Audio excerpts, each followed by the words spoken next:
નમસ્કાર ઉમેદવાર મિત્રો, સ્વાગત છે તમારું આપણી યુટ્યુબ ચેનલ ઇઝીકો કોચિંગમાં।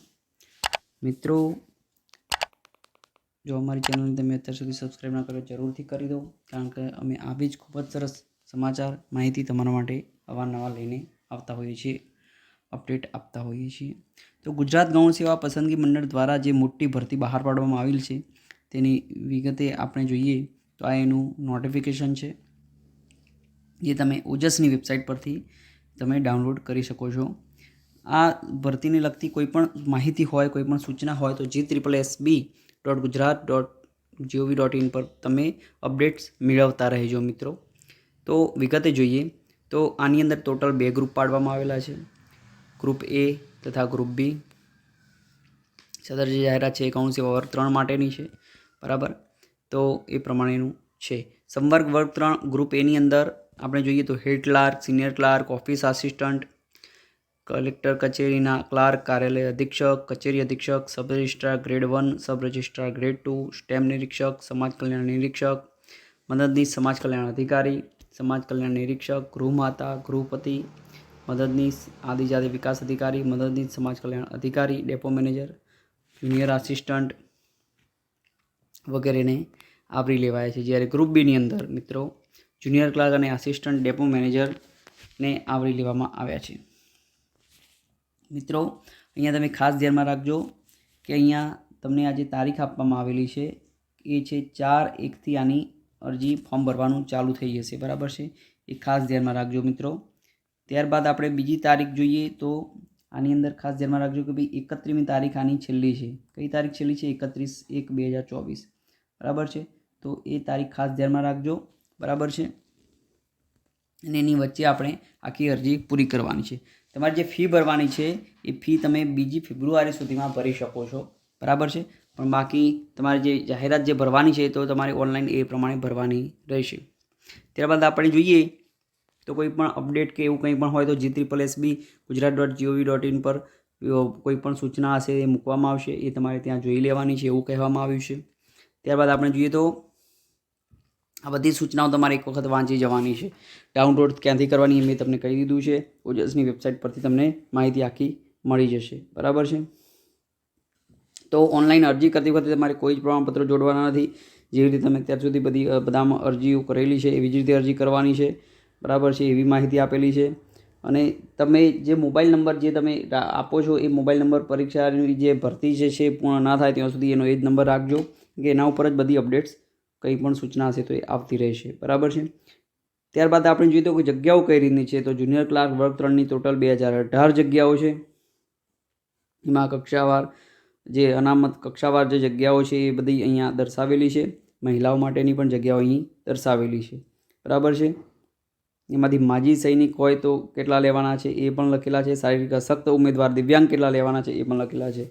ત્યારબાદ જોઈએ તો સિનિયર ક્લાર્કની જગ્યાઓ વર્ગ 3ની કેટલી લેવાની છે, હેડ ક્લાર્ક વર્ગ 3ની 169 છે, ઓફિસ આસિસ્ટન્ટની 210 જગ્યાઓ છે, જુનિયર ક્લાર્ક વર્ગ 3ની 590 જગ્યાઓ છે, કાર્યાલય અધિક્ષક વર્ગ 3ની 2 જગ્યાઓ છે, કચેરી અધિક્ષક વર્ગ 3ની 3 જગ્યાઓ છે, સબ રજિસ્ટ્રારની 45 જગ્યાઓ છે, સબ રજિસ્ટ્રાર ગ્રેડ 2 વર્ગ 3ની 53 જગ્યાઓ છે, સ્ટેમ નિરીક્ષક વર્ગ 3ની 23 જગ્યાઓ છે, સમાજ કલ્યાણ નિરીક્ષક વર્ગ 3ની 46 જગ્યાઓ છે, મદદનીશ સમાજ કલ્યાણ અધિકારી વર્ગ 3ની 13 જગ્યાઓ છે, સમાજ કલ્યાણ વર્ગ નિરીક્ષક વર્ગ 3ની 102 જગ્યાઓ છે, ગૃહમાતાની 6 જગ્યાઓ છે, ગૃહપતિની 14 જગ્યા છે। તો આ ગૃહમાતાની જગ્યામાં કેવું છે કે જો એની અંદર ફિમેલ ઉમેદવાર જ લેવાના છે, પણ એ નહીં મળે તો એ જ કાસ્ટના મેલ ઉમેદવારથી એ ભરવામાં આવશે। મદદનીશ આદિજાતિ વિકાસ અધિકારી વર્ગ 3ના 65 ઉમેદવાર લેવાના છે, મદદનીશ સમાજ કલ્યાણ અધિકારીમાં 7 લેવાના છે, આસિસ્ટન્ટ કે આસિસ્ટન્ટ ડેપો મેનેજર વર્ગ 3માં 372 લેવાના છે, ડેપો મેનેજર ગોડાઉન મેનેજર તરીકે 26 લેવાના છે, જુનિયર આસિસ્ટન્ટમાં 8 લેવાના છે, એમ થઈને ટોટલ 4304 જગ્યાઓ ભરવાની છે મિત્રો। બહુ મોટી ભરતી છે। એની અંદરથી જુઓ તો તમે બીના અનામતમાં 1859, ત્યારબાદ જોઈએ તો આર્થિક રીતે નબળા વર્ગમાં 446, ત્યારબાદ સામાજિક અને શૈક્ષણિક રીતે પછાત વર્ગમાં 1141, ત્યારબાદ અનુસૂચિત જાતિમાં 272, અનુસૂચિત જનજાતિમાં 586 જગ્યાઓ લેવાની છે। એની અંદરથી મહિલાઓ માટે 591 બીના અનામતમાં રિઝર્વ રાખેલી છે, 128 એબીસી આર્થિક રીતે પછાત વર્ગની અંદર રિઝર્વ રાખવામાં આવેલ છે, સામાજિક શૈક્ષણિક રીતે પછાત વર્ગમાં 352 મહિલાઓ માટે રિઝર્વ રાખવામાં આવેલ છે. અનુસૂચિત જાતિ માટે 72, અનુસૂચિત જનજાતિ માટે 176 તથા માજી સૈનિક માટે 391 અને દિવ્યાંગ માટે 222 જગ્યાઓ રિઝર્વ રાખેલી છે. બરાબર છે. જુનિયર ક્લાર્ક વર્ગ 3ની વિગતવાર આ બધી જગ્યાઓ આપેલી છે કે ભાઈ આમાં લખેલું છે કે ભાઈ જુનિયર ક્લાર્ક વર્ગ 3ની 2018 જગ્યાઓ છે. તો એ જે 18 જગ્યાઓ જે છે એનું બાયફર્ગેશન અહીંયા આપેલું છે કે કઈ કઈ કચેરીઓમાં કેટલી જગ્યાઓ લેવાની છે. તો આ પણ તમે ખાસ જોઈ લેજો. બરાબર છે. ત્યારબાદ ખાસ તો આપણે સૂચનાઓની વાત કરીએ તો સૂચનાઓની અંદર જુઓ આ 2018 જગ્યાઓનું આખું ટોટલ બાયફર્ગેશન છે. સિનિયર ક્લાર્કની જગ્યાઓનું આ બધું બાયફર્ગેશન છે. એવી રીતે દરેક જગ્યાઓનું અહીંયા બાયફર્ગેશન તમને આપેલું છે. તો બસ એ જે મેં હમણાં તમને વાત કરી એ પ્રમાણેનું છે આ બધું બાયફર્ગેશન. બરાબર છે. ત્યારબાદ આપણે જોઈએ તો જો બસ આ દિવ્યાંગ ઉમેદવારો માટેનું જે બાયફર્ગેશન છે કે ભાઈ દિવ્યાંગમાં કેવા પ્રકારના દિવ્યાંગ શાની અંદર ચાલશે એના માટેનું આ છે. તો જે લોકો દિવ્યાંગ હોય એ લોકોએ આનો ખાસ અભ્યાસ કરી લેવો. બરાબર છે. તમને ખબર ના પડે તો આ નોટિફિકેશનની અંદર ગાંધીનગરની હેલ્પલાઇનનો નંબર પણ લખેલો છે, એના ઉપર પણ તમે પૂછી શકો છો. બરાબર છે. ઘણા મિત્રોને પ્રશ્ન હોય છે કે સાહેબ એક વખત અરજી કરી કન્ફર્મ કરીને પછી એડિટ કરવી હોય તો કઈ રીતે થવાની? તો એવી રીતે એડિટ થઈ શકતું નથી. તમારે નવી અરજી કરવી પડશે અને નવી ફી ભરવી પડશે. અને આની અંદર ખાસ વસ્તુ એ છે કે તમે જે ફી ભરી છે એ પણ પાછી આવવાની છે, પણ કેટલી આવવાની છે, કઈ રીતની આવવાની છે એ પણ હું તમને હવે ચર્ચા કરી લઉં. તો આપણે ફટાફટ એ બધું જોઈ લઈએ. ચાલો.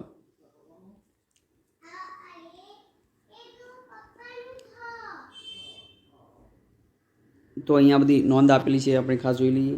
તો અનામત વર્ગના વર્ગના ઉમેદવારો બિન અનામત જગ્યા માટે અરજી કરી શકશે. તેઓએ બિન અનામતના ધોરણો લાગુ પડશે. બરાબર છે. અનામત હોય પણ તેઓ બિન અનામતમાં અરજી કરવી હોય તો એવું કરી શકે છે. બરાબર છે. પછી આપણે જોઈએ તો જે દિવ્યાંગ ઉમેદવારો છે એમને 40% કે તેથી વધુ દિવ્યાંગતાની ટકાવારી ધરાવતા હોવાનું સિવિલ સર્જનનું સર્ટિફિકેટ એમની પાસે હોવું જોઈએ. તો જ એમને 10 વર્ષની છૂટછાટ ઉપલી વય મર્યાદામાં મળશે. પણ એ જે સર્ટિફિકેટ છે એ સુપ્રિન્ટેન્ડન્ટ હોસ્પિટલના, સરકારી હોસ્પિટલના સુપ્રિન્ટેન્ડન્ટ, સિવિલ સર્જન કે મેડિકલ બોર્ડ દ્વારા આપવામાં આવેલ પ્રમાણપત્ર માન્ય ગણવામાં આવશે. બરાબર છે. પણ મહત્તમ 45 વર્ષની મર્યાદામાં. બરાબર છે. 45 વર્ષથી ઉપર કોઈને પણ છૂટછાટ આપવામાં આવશે નહીં. ત્યારબાદ આપણે જોઈએ તો લાયક મહિલા ઉમેદવાર ઉપલબ્ધ નહીં થાય તો તે જગ્યા કોઈ પણ કેટેગરીમાં મહિલાઓ લેવાની હોય અનામતમાં પણ એ જો ઉપલબ્ધ ના થાય તો એની એ જ કેટેગરીમાં પુરુષથી ભરવામાં આવશે. ગૃહ માટેની મેં હમણાં વાત કરી હતી એ લખેલું છે. માજી સૈનિક માટે નિયમ અનુસાર 10% જગ્યા અનામત છે, જે તે કેટેગરી સામે સરભર કરવામાં આવશે એ બધી સીટો. બરાબર છે. ત્યારબાદ આપણે જોઈએ તો મહિલાઓ માટે રિઝર્વ સીટ હોય પણ મહિલા ના મળે. બરાબર છે. તો એની એ સીટ ઉપર એવું નથી કે એ બધું પછી પુરુષ માટે રિઝર્વ થઈ ગયું. એની અંદર મહિલા પણ આવી શકે અને પુરુષ પણ આવી શકે, મેરિટ માર્ક્સને ધ્યાનમાં રાખીને. બરાબર છે. ત્યારબાદ ઉમેદવાર ભારતનો નાગરિક જ હોવો જોઈએ. અને હા મિત્રો, 31/1/2024 રોજ ઉમેદવારની ઉંમર 20 વર્ષથી ઓછી નહીં અને 35 વર્ષથી વધુ ન હોવી જોઈએ બિન અનામત કેટેગરી માટે. બરાબર છે. તો વય મર્યાદામાં છૂટછાટ જે તમને વાત કરી એ પ્રમાણે સામાન્ય કેટેગરી મહિલા ઉમેદવારને 5 વર્ષની છૂટછાટ, અનામત કેટેગરીના પુરુષ ઉમેદવારને 5 વર્ષની છૂટછાટ. બરાબર છે.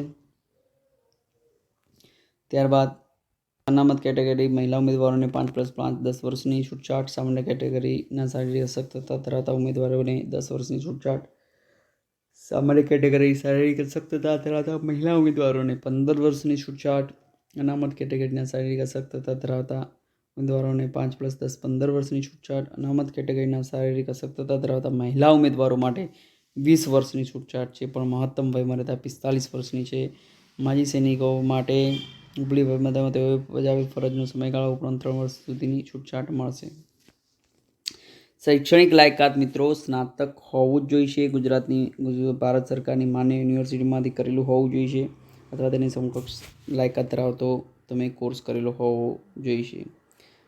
કોમ્પ્યુટરની પાયાની જાણકારી અંગેનો પણ તમારો કોર્સ તમે કોઈ પણ સરકારી કોઈ સર્ટી તમારી પાસે હોવું જોઈએ. ના હોય અને તો તમે જ્યારે તમને નિમણૂક આપવામાં આવે તે વખતે તમારે ફરજિયાત એ રજૂ કરવું પડશે.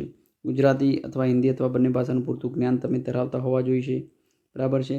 અનુસૂચિત જાતિ, અનુસૂચિત જનજાતિ, સામાજિક શૈક્ષણિક રીતે પછાત વર્ગ અને આર્થિક રીતે નબળા વર્ગ, તો એમને એ પ્રમાણેનું પોતાનું જે અલગ અલગ જે સર્ટી આવતું હોય એ રજૂ કરવું પડશે, બરાબર છે.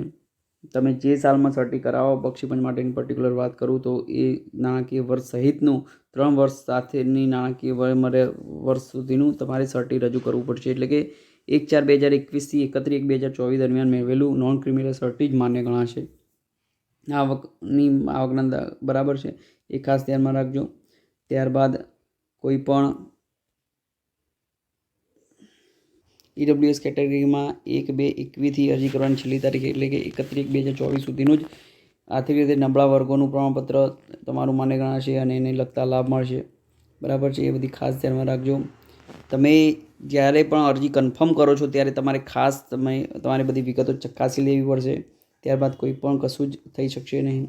કોમ્પ્યુટરનું કેવું સર્ટી જોઈશે એની આપણે વાત કરીએ તો તમારું ડિપ્લોમા કે ડિગ્રી સર્ટિફિકેટ કોર્સ કરેલો હોય, કોઈ પણ તાલીમી સંસ્થાનું પ્રમાણપત્ર કે માર્કશીટ તમે ધરાવતા હોય, સરકાર યુનિવર્સિટી અથવા કોઈ સંસ્થામાં કોમ્પ્યુટર જ્ઞાન અંગેનું કોઈ પણ કોર્સ કરેલો હોય, 3-10 અથવા 3-12ની અંદર કોમ્પ્યુટર એક વિષય તરીકે હોય કે ડિગ્રી ડિપ્લોમા અભ્યાસક્રમમાં કોમ્પ્યુટર એક વિષય તરીકે હોય તો એ બધા માન્ય ગણાશે.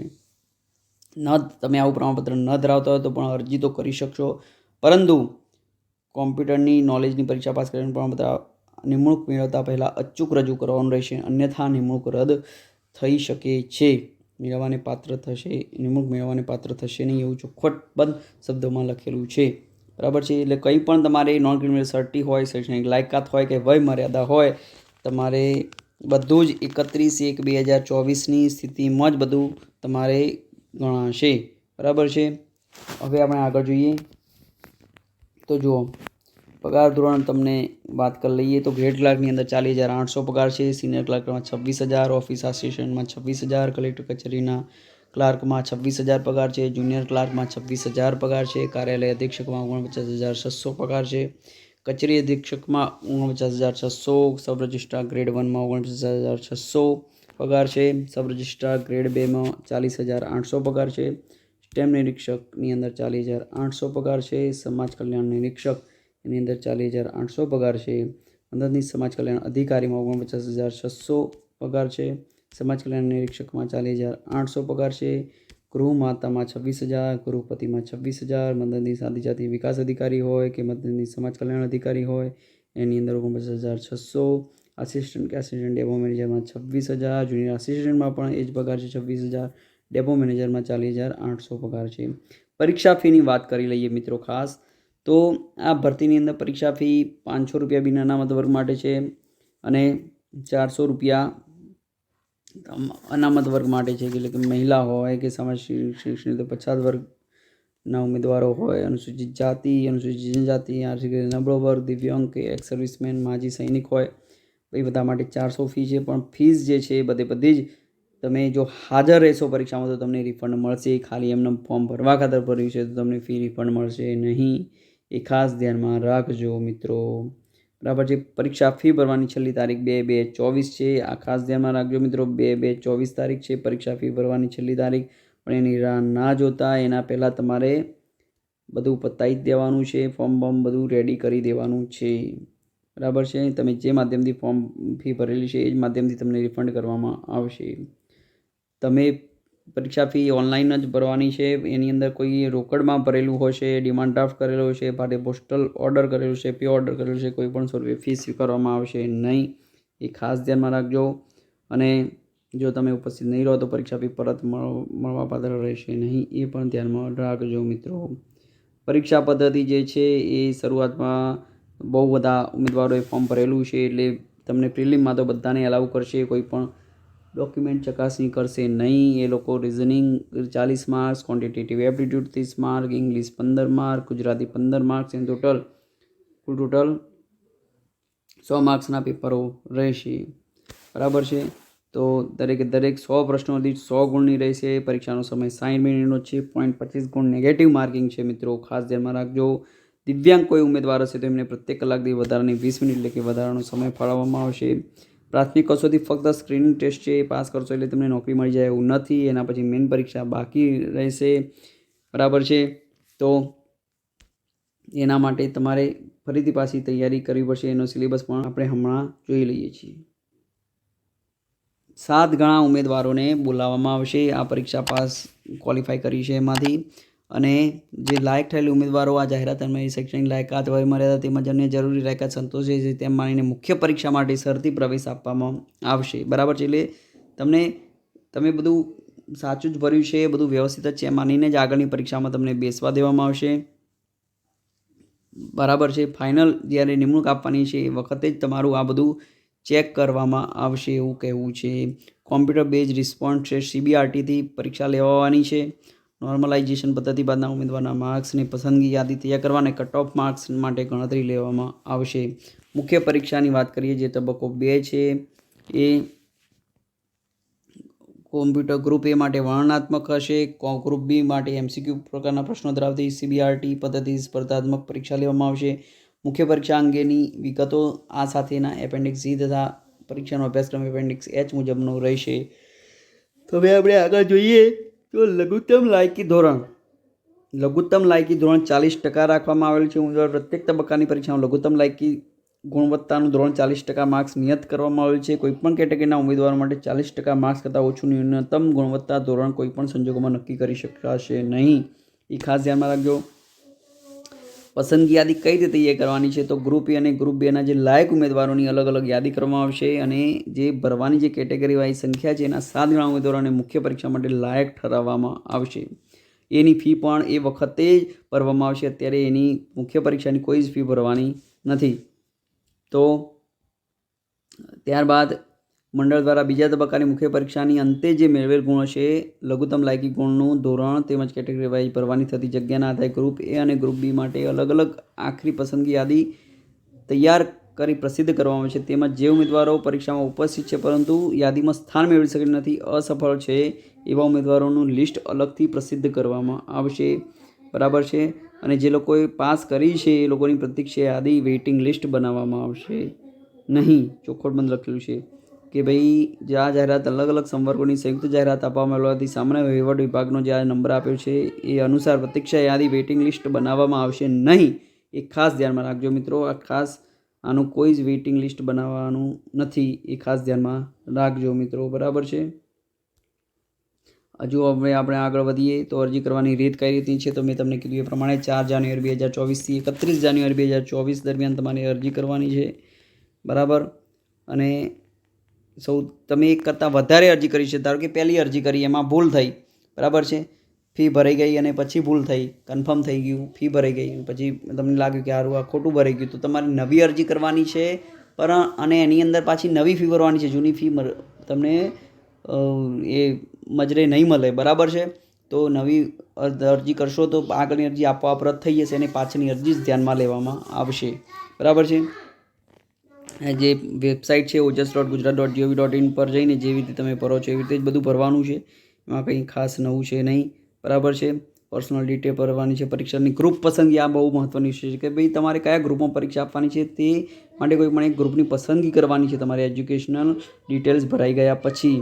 અને ત્યારબાદ બોહેદ્રીમાં દર્શાવેલ શરતો સ્વીકારવા માટે યસ સિલેક્ટ કરવાનું છે. એટલે બધી શરતો તમારે એ વખતે બધી વાંચી લેવાની છે.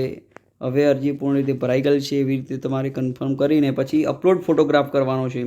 ફોટાનું માપ 5 સેન્ટીમીટરની ઊંચાઈ અને 3.6 સેન્ટીમીટરની પહોળાઈ હોવું જોઈએ. સિગ્નેચરનું 2.5 સેન્ટીમીટરની ઊંચાઈ અને 7.5 સેન્ટીમીટરની પહોળાઈ રાખવાની છે. ફોટો અને સિગ્નેચર JPG ફોર્મેટમાં 15 KBથી વધવા ના જોઈએ. સ્કેન કરી કોમ્પ્યુટરમાં સેવ કરેલા હોવા જોઈશે. બરાબર છે. અને એવા જ તમારે 6-7 ફોટા તમારે ભેગા કરીને રાખવાના છે. બરાબર છે. ખાસ ધ્યાનમાં રાખજો મિત્રો. જ્યારે તમે પરીક્ષા આપવા આવો કે તમે જ્યારે મંડળ સમક્ષ રજૂ થાઓ, તમને બોલાવવામાં આવે ત્યારે તમારે એ જે ફોટો તમે જે લગાવ્યો હશે તેની કોપી તમારી જોડે રાખવી જ પડશે. બરાબર છે.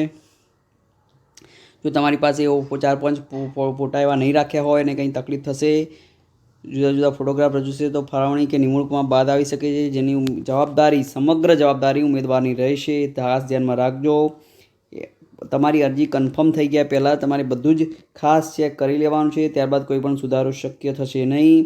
તમારે ખાસ શું ચેક કરવાનું છે કે તમારું પોતાનું નામ, તમારા પતિ કે પિતાનું નામ, અટક, જન્મ તારીખ, શૈક્ષણિક લાયકાત, જાતિ, જેન્ડર, એટલે કે મેલ ફિમેલ, માજી સૈનિક, સ્પોર્ટ્સ, શારીરિક ખોડખોપણ, વિધવા વગેરે બાબતની બારીક ચકાસણી તમારે કરવાની છે.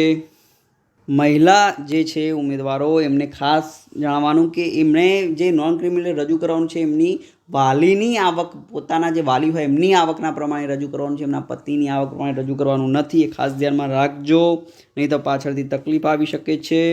બરાબર છે. પછી તમારે જ્યારે પ્રિન્ટ અરજી કરવાની હોય ત્યારે આ જે કન્ફર્મેશન નંબર જે આવે એ ખાસ ધ્યાનમાં રાખજો.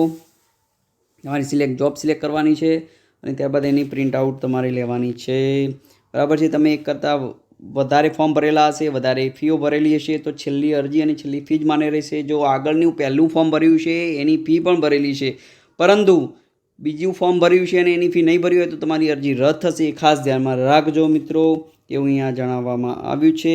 અને હા મિત્રો, જે લોકો સ્પોર્ટ્સ કોટામાં જે લોકો અરજી કરે છે એ લોકોએ રાષ્ટ્રીય કે આંતરરાષ્ટ્રીય, આંતર યુનિવર્સિટી કે અખિલ ભારત શાળા સંઘ દ્વારા યોજાતી સ્પર્ધામાં પ્રતિનિધિત્વ કરેલ હશે તો જ ઉમેદવારને પસંદગીમાં અગ્રતા મેળવેલ તે માટે તેમને મેળવેલ ગુણના 5% ગુણ ઉમેરી આપવામાં આવશે.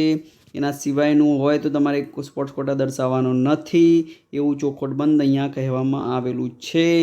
જે તે પ્રમાણેનું તમારે EWS કેટેગરીનું સર્ટી અને ઓબીસીમાં નોન ક્રિમિનલનું સર્ટી બધું જ જે તે તારીખોની અંદરનું જ હોવું જોઈએ. તમને જે અમે હમણાં જ બધી કહી દીધી છે એ પ્રમાણે તમે જો ક્યાંય તમે નોકરી ચાલુ હોય, સરકારી કે અર્ધસરકારી કે કોઈ પણ જગ્યાએ, તો તેની જાણ મંડળની જાહેરાતના સંદર્ભમાં અરજી કરી શકાશે અને તેની જાણ ઉમેદવારે પોતાના વિભાગ કે ખાતા કે કચેરીને રજૂ કરવાની છે કે ભાઈ મેં આવું ફોર્મ ભર્યું છે. બરાબર છે.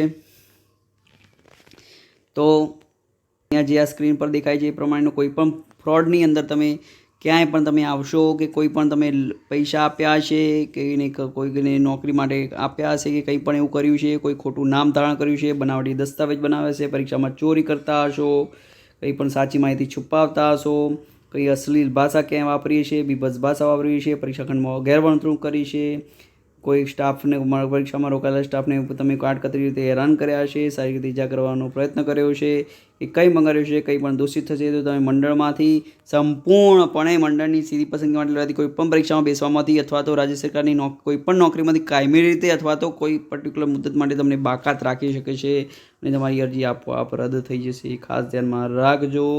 ગુજરાત સાહિત્ય સેવા આયોગ અને ભરતી બોર્ડ અને સરકારી અર્ધસરકારી સરકાર હસ્તકની સંસ્થાઓ દ્વારા ઉમેદવારે ક્યારેક લાયક ઠરાવેલ હોય તો એમનો ઓટોમેટિક એમની અરજી રદ થઈ જશે, એ પણ ધ્યાનમાં રાખજો. બસ તમે કોઈ પણ પરીક્ષામાં તમે ફાઇનલ તમે સ્ટેજે પહોંચી ગયા, બધું જ સફળતાપૂર્વક પાસ કરી લીધું, તો પણ જો મંડળને લાગશે કે ભાઈ આ જાહેર સેવા સારું ઉમેદવાર યોગ્ય જણાતો નથી તો તેને પડતો મૂકી શકે છે. બરાબર છે. એટલે શિસ્તમાં તમારે રહેવાનું છે. બરાબર છે. તો આ ખાસ ધ્યાનમાં રાખજો. ત્યારબાદ આપણે સિલેબસની તમને વાત કરી હતી, મેન એક્ઝામના સિલેબસની. તો ગુજરાતી લેંગ્વેજ સ્કિલ, ગુજરાતી ભાષાની સ્કિલની જે પરીક્ષા આવશે એની 100 માર્ક્સનું પેપર હશે 3 કલાક. ઇંગ્લિશ લેંગ્વેજના માટે 100 માર્ક્સનું પેપર હશે 3 કલાક. ગ્રુપ એ માટે જે વર્ણનાત્મક પ્રશ્નો લેવાના છે, પરીક્ષા લેવાની છે મેન એક્ઝામ, એમની વાત છે આ બધી. જનરલ સ્ટડીઝમાં 150 માર્કનું પેપર હશે, 3 કલાકનું પેપર હશે, 350 માર્ક્સ છે. બરાબર છે. Part 2 syllabus for main exam of 200 marks. બરાબર છે. ગ્રુપ બી માટે આ જે છે ગ્રુપ એ માટે છે. ગ્રુપ બી માટે કેવું પેપર હશે તો ઇંગ્લિશ 20 માર્ક્સનું MCQ પ્રકારનું પ્રશ્નપત્ર હશે, Gujarati 20 mark, politics, public administration, RTI, CPS, CA, PCA, history 30 mark, economic 30 mark, current affair 30 mark, reasoning 40 mark, એમ થઈને 200 માર્ક્સનું હશે. ગુજરાતી જે મુખ્ય પરીક્ષા છે ગુજરાતીમાં આ બધું દર્શાવેલું છે. એની અંદર ડિટેલમાં સિલેબસ આપેલું છે કે ભાઈ નિબંધ 15 માર્ક્સનું હશે, વિચાર વિસ્તાર 10 માર્ક્સનું હશે, સંક્ષેપીકરણ 10 માર્ક્સનું હશે, ગદ્ય સમીક્ષા 10 માર્ક્સની હશે, પ્રચાર માધ્યમો માટે નિવેદનો તૈયાર કરવા માટે 150 શબ્દોમાં 10 માર્ક્સના હશે, પત્ર લેખન 5 માર્ક્સમાં હશે, ચર્ચાપત્ર કે ભાઈ વર્તમાન પત્રમાં પ્રજાના પ્રશ્નો, સાંપ્રત સમસ્યા, વ્યક્તિગત અભિપ્રાય રજૂ કરતું ચર્ચાપત્ર 10 માર્ક્સનું હશે, અહેવાલ લેખન 10 માર્ક્સ, ભાષાંતર અંગ્રેજીમાંથી ગુજરાતીમાં અનુવાદ 10 માર્ક્સના હશે, ગુજરાતી વ્યાકરણ આ બધા જે લખ્યું છે રૂઢિપ્રયોગ, કહેવતો, સમાસ, છંદ, અલંકાર, શબ્દ સમૂહ માટે એક શબ્દ જોડણી, લેખન શુદ્ધિ, સંધિ, વાક્ય રચના 10 માર્ક્સનું હશે. બરાબર છે. એ પ્રમાણે ઇંગ્લિશમાં પણ એમનું અલગથી જે આખો સિલેબસ છે દર્શાવેલો છે. બી એસે, લેટર રાઇટિંગ, રિપોર્ટ રાઇટિંગ, એના બધા જે અલગ અલગ માર્ક્સ છે એ પ્રમાણે એસે 15 માર્ક્સનું, લેટર રાઇટિંગ 10 માર્ક્સનું, રિપોર્ટ રાઇટિંગ 10 માર્ક્સનું, writing on visual information 10 marks, formal speech 5 mark, બરાબર છે. Precise writing 20 marks, reading comprehension 10 marks, English grammar, tense, voice, narration, transformation of sentences, use of article એ બધું 10 માર્ક્સનું, ટ્રાન્સલેશન 10 માર્ક્સનું, એવી રીતનું સિલેબસ હશે.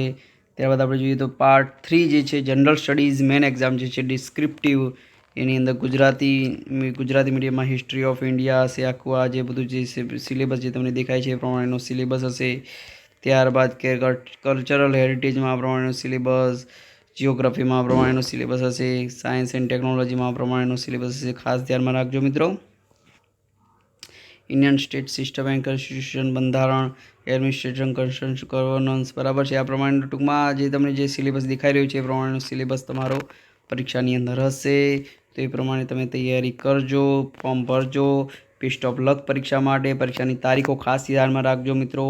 31 જાન્યુઆરી છેલ્લી તારીખ છે. ગ્રુપ એ અને ગ્રુપ બી 2 ગ્રુપ પાડેલા છે. અને તમે જે બી અનામતમાં 500 ફી છે. મહિલા અરબી અનામતની મહિલા હોય કે કોઈ પણ સામાજિક SC BC હોય, OBC હોય કે SC ST કોઈ પણ હોય એમના માટે 400 રૂપિયા ફી છે. પરીક્ષા આપવા હાજર થશો એટલે તમને રિફંડ મળશે ફી, અધરવાઇઝ નહીં મળે. એ ખાસ ધ્યાનમાં રાખજો. બસ એ જ. Best of luck. અને અમારી ચેનલને સબસ્ક્રાઈબ કરી દેજો. જય હિન્દ, જય ભારત.